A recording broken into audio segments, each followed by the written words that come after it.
Hey, well, welcome to Trucking TV. My name's Chris Gosling, and here we are again on the Facebook Live page, having a chat to see what's going on. And the first thing to do, of course, is to say hello to the early bird. Hi, Paul Crook. How you doing? Thanks for your pictures today, Paul. I really appreciated those. And we'll have a look at what we've got in the way of news today. One of the things that's come across very, very clearly today is just how wide the problems are. I don't mind saying to you, I was gobsmacked, because I tend to have a look round in the morning to see what crime is going on, and there's loads. Hello Steve, hello Chris, hello Martin, hello Paul again. Hi, nice to see you there, guys. I was really gobsmacked, I don't mind saying. The number of sites on which there were crimes was just simply amazing. I was going to do a map, but bluntly I didn't have time today, but I will do a map one day this week and try and put you in the picture, because what I said on the headline, I think you may remember the headline that was on the little video that just went up. Let's just have a look at that one, because I was in two minds whether to actually say this or not, to be honest with you. But here we go. Crime epidemic, good Lord, against UK road transport continues. And that is what it is, isn't it, really? I found that, did I find it gobsmacking? Yes, I did. I was stunned by the amount of crime that goes on around the countryside. The number of locations. We're going over to Birch Services. Everybody knows Birch Services, I think. This is a gentleman's photograph. Gentleman is Carl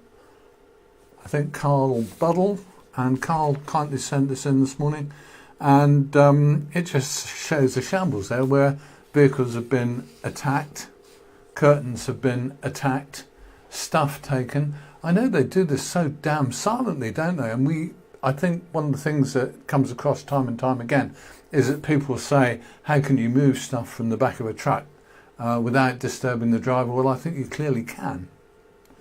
I am sure that under circumstances like that, that's Birch Services, it's a big service area, there are lots of vehicles there. If the driver woke up, he wouldn't be at risk, because all he'd have to do is put his lights on, start his engine, hit the horn, and they'd be buggering off. But he didn't know.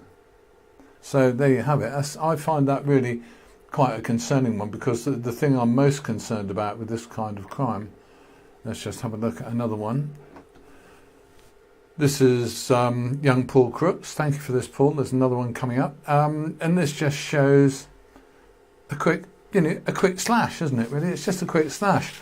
And Paul himself says, well, that was at Ashton in Makerfield, and he was actually parked under a street light as recommended, so at least the thieves could have a damn good look, couldn't they?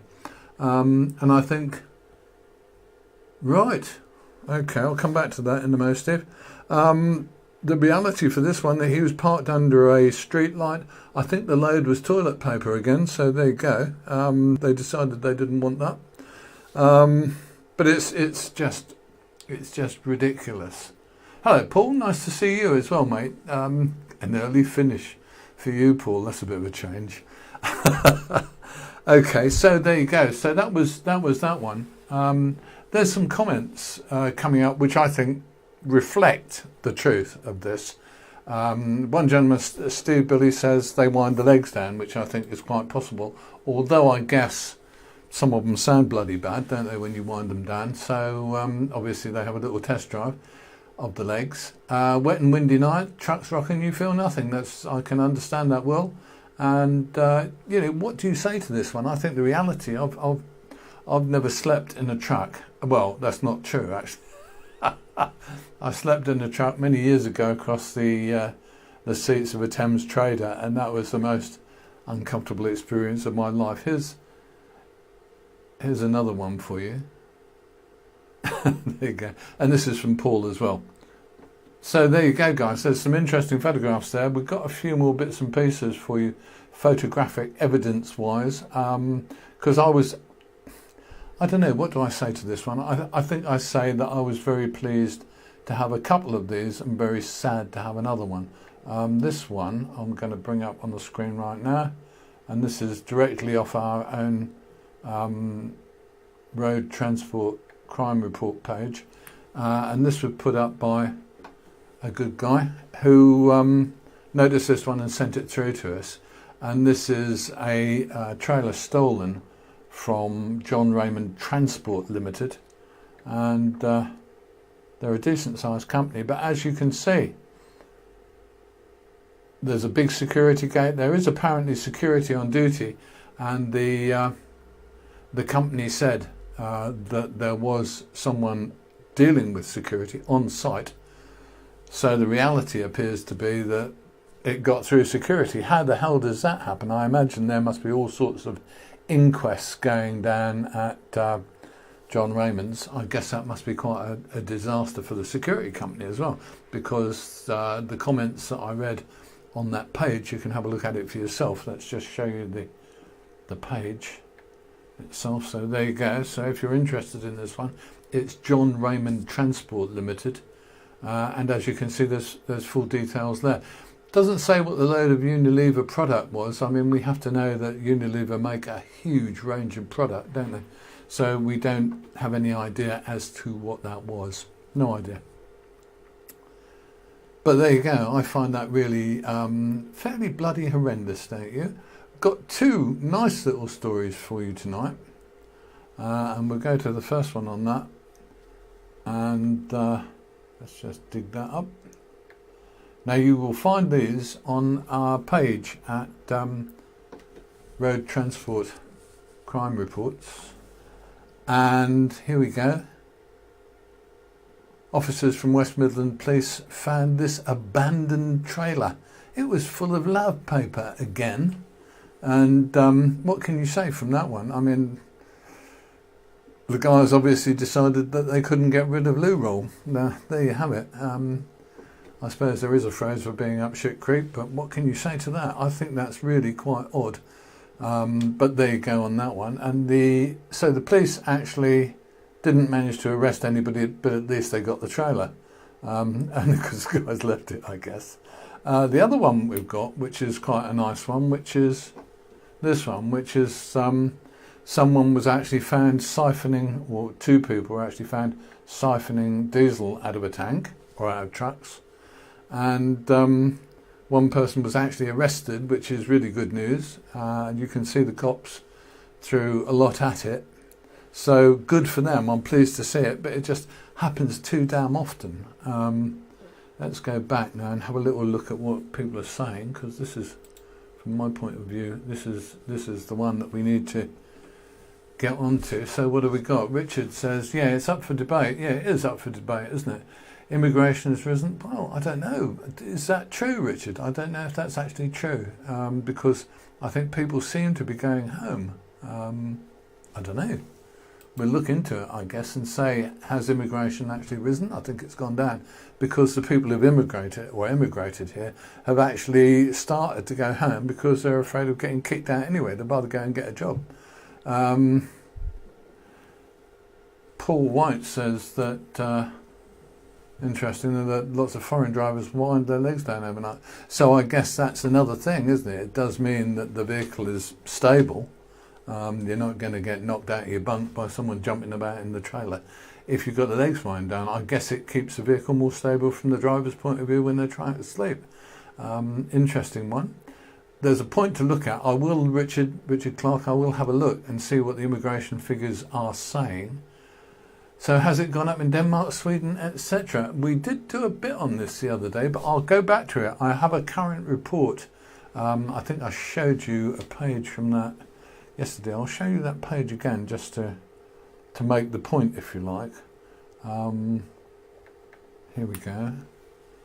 There's that page. Now that is the third quarter of 2018, and that shows the UK crimes. So yes, I will in fact go back to that if you wish, Steve Billy, and have a look to see what we make of the actual numbers in other countries. I suspect that the crimes haven't gone up as much in other countries as they seem to be going up in the UK. The UK seems to be at the centre of a little storm, doesn't it? And I think we have to acknowledge, don't know what you think, tell me, we have to acknowledge that the police really are underfunded to do their job. Paul Crook very sensibly says that, let's remember, lads, they're all carrying blades, and that I think is probably true, don't you? So you don't want to be out of your cab, guys. Don't say, I'm going to jump out and sort the buggers out, because the reality is if you've got 2 or 3 guys with blades, they will stop you in your tracks, and we don't want to lose drivers. They're nice guys, most of them. Okay. Oh, right, that's interesting. So Martin Webb says, I don't know what you're saying there, Martin, so I don't want to know. But I have 3 Nikon cameras on all the time, one being an infrared camera. That's a nice idea, isn't it? And I think the reality is that if you've got decent cameras and decent alarms, I think the other thing that came up, do you remember we were having a conversation about this, I guess 2 or 3 weeks ago? And someone said the real answer to all of this, to deal with it, is to actually put put cameras or infrared detection devices in the trailer. Would it cost a lot of money? Well, I don't think it would, do you? I think the impression I get is that it's a fairly marginal cost. It wouldn't be a great deal of money. Whether you'd have them switched on, whether you'd have problems with them, whether you'd have problems with wind disturbing curtains and stuff like that, I don't know. But the techies would have to look at it. A couple of years ago, I was at, I forget which show it was, I think it was a track show a couple of years ago, and was discussing trailer security with one security company who said there are ways of putting improved locks on boxes and stuff like that, but we never really addressed the thing with curtains, although you can get curtains that are cut resistant, I'm told. I don't know how well they work, and doubtless people have found out. If you've had experience with cut curtains or with attempted cuts in the so-called cut resistant curtains, I would very much like to hear from you. The other thing that I need to just go back over and kind of say again in a very clear way, so everybody's on board, is that the thing I'm looking to get here is on our new page, this page that we've just set up, Road Transport Crime Reports. What I'm looking to do with this is get all of the reports that we can get every night, so that what we can start saying to people in a big loud voice is, this is not about theft all the time. This is about damage to property, damage to the property of haulage companies and owner drivers who every night are spending a bloody fortune getting their curtains repaired. What's a new curtain? £2,000? Suppose so. What does it cost to get a decent slash, that kind of thing, in a curtain fixed? Probably 40 or 50 quid. If it's a big slash, it's probably 100 or 200 quid. So there is a real genuine cost to these things, and I think the police and I think the general public say, oh, well, we don't know anything about it. And that's why we're doing this, to try and get a handle on it. So if we discovered that, for instance, there were 50 curtains slashed, which is quite possible, isn't it, across the country, 50 curtains slashed in one night, then we're talking about, I don't know, 2, 3, 4,000 quid probably over that number of curtains. So that then becomes a seriously lumpy little crime, doesn't it? It's going to make, a few bob. So we need to actually, start getting those numbers in. So every time you come across one of these situations, lads, let us know. And if you happen to have your curtain slashed, see what other people have done around you, if you can. I know it's sometimes difficult, and I know you don't want to sort of draw attention unnecessarily sometimes, but the reality is it would be nice to get a grip on how many of these crimes are going on. One crime of a theft of a cargo is a complete pain in the arse for that driver and his company and everybody else. But all those other little pains in the arse of curtain slashes where nothing is taken, what can you say? They are all crimes, they all should be reported, and the police should be acting upon them. There you go. Okay, a couple more things and then I'm going to do a run. What have we got here? Yeah, Paul Crooks. Really? Oh my good God. So Paul has actually had curtains slashed twice in the last 8 weeks, and the police just give you a reference number. Yep, they know the police aren't going to... Really? You were outside... You should read this bit from Paul Crook, ladies and gentlemen, because it says, you know, I've had curtains slashed twice in the last 8 weeks. That's ridiculous. Okay, let's just get back to that screen. And yeah, you're right. They can check out 50 vehicles maybe in Thurrock easily in one night, so it's probably a lot more. I think you're probably right. And Nikki Nunu Bradshaw, well, Nikki, people keep doing it, don't they? And we can only encourage them in reality, because we need decent hauliers and we need decent drivers. Okay, keep the information coming in. The more we have, the better, frankly. Keep it coming in on this group. In 24 hours since setting up this group, we've got around 200 members. I am hugely pleased to see you all there. The more information you give us, the more we can send out. Don't forget that our target with this is not just to hit the general public. Our target is to hit the big noises, you know, the MPs, the coppers, the police commissioners. We will start, once we've got this going a little bit further, I think probably after Christmas, we will start sending this out on a daily basis, not just amongst ourselves, but to newspapers, magazines, any other news source, TV stations, radio stations, and we'll start trying to make more and more noise until people pay attention. The one thing we want to get is all organisations who offer parking to provide sensible and secure parking, not just parking where you go in and you give the guy 30 quid and they piss off.